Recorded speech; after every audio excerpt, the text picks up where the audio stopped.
so today I'm going to talk about three things. First one, elitism. Second thing, me. Third thing, what's the third thing? Past, present, future within universities and things like that. Okay, so elitism is very strong within universities. It's obvious for things like medicine and dentistry. Basically, they want top, super intelligent students.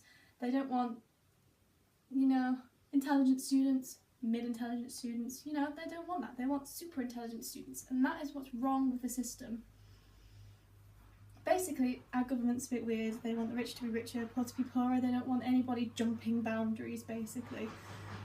So, basically, a way to put off poorer students is higher grade boundaries, because they think poor students are less likely to get high grades than rich students.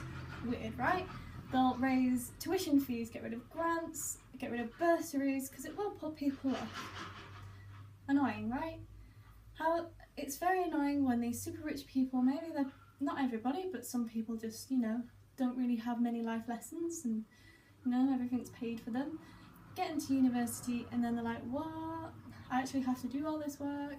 Not saying that's everybody, it's probably like 0.1% or something like that. But that's what's sort of annoying. And then,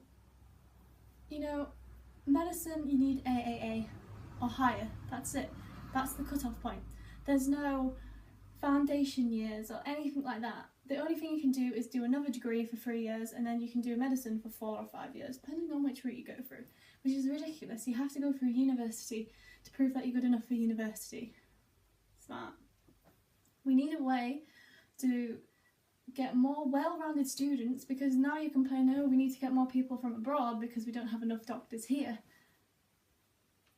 Try enticing more students in then saying, oh no, we don't have enough room for you. Yes, you do.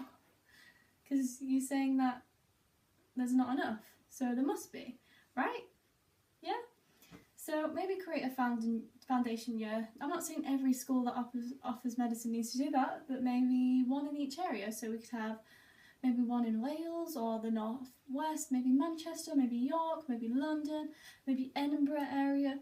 Then, or Aberdeen, then, there's somewhere.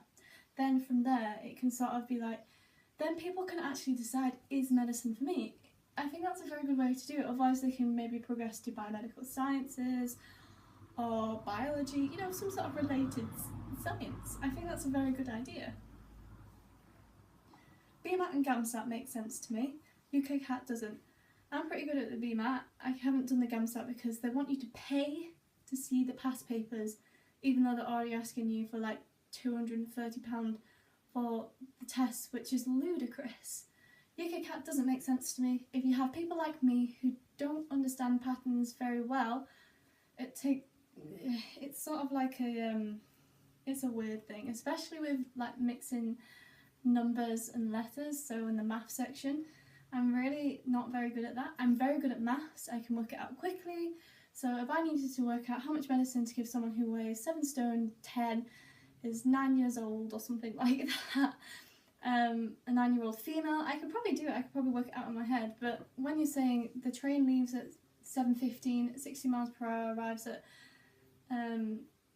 8:15, so I don't know, it's just sort of confusing. And I was just like, but why?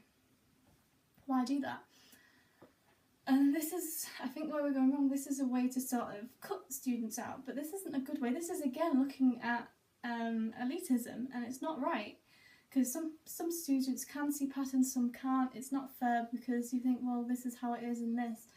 And it just, to me, an interview would probably be good enough to sort of show that. Maybe if you did more of a hands-on interview, I don't know. So past, present, future will sort of say a little bit about me. So I got BCD in A-levels. You need AAA, or what the universities I applied for, I needed AABB, so I didn't get into them. I went somewhere else. My A-levels continue to haunt me because I can't get the academic excellence bursary, even though I got all firsts in my first year because of my A-levels, so they'll continue to haunt me. Same with universities. They still look at the past and don't look at the present and think of your future. They're just like, nah, cut off, don't want you because of your A-levels. We don't care if you're an all-first student, you end up with a, first in your degree altogether, we just don't care because your A-levels are terrible. Oh, I'm sorry. Even though I proved to myself, because, you know, you have to go to university to prove you're good enough for university in first year of biomed, very similar to first year of medicine, that you're not good enough. Like Liverpool and Nottingham, I'm going to apply to because, you know, they require 2-1 or 2-2, and they'll reject me probably because of my A-levels. They could. Oxford and Newcastle, the only reason I'm applying to them is, one, Newcastle's close to me, and two, they don't really look at A-levels. Even though they're generally top 10 in the medicine tier thing, they don't consider A-levels as much as the other ones. Oxford is the only one that does BMAT. Woo! BMAT!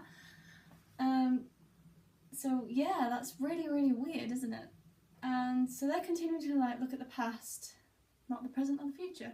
So how about we get rid of the past, like the saying, don't look at the past, think of the present, or live for the present and look to the future. So live for the present. Let's say next year I finish with all firsts, and I have a first overall in biomed. So look at the present. She's an all first student. She's done all the required work experience, and maybe I've got a pretty decent interview. Let's look to the future. Is her future worth being here? Maybe it is, maybe it isn't. But I think universities really need to sort of change. There's something that needs to change, because if you're begging for students from abroad and needing more doctors from abroad, something's gone wrong in your own country. Am I right? Or not?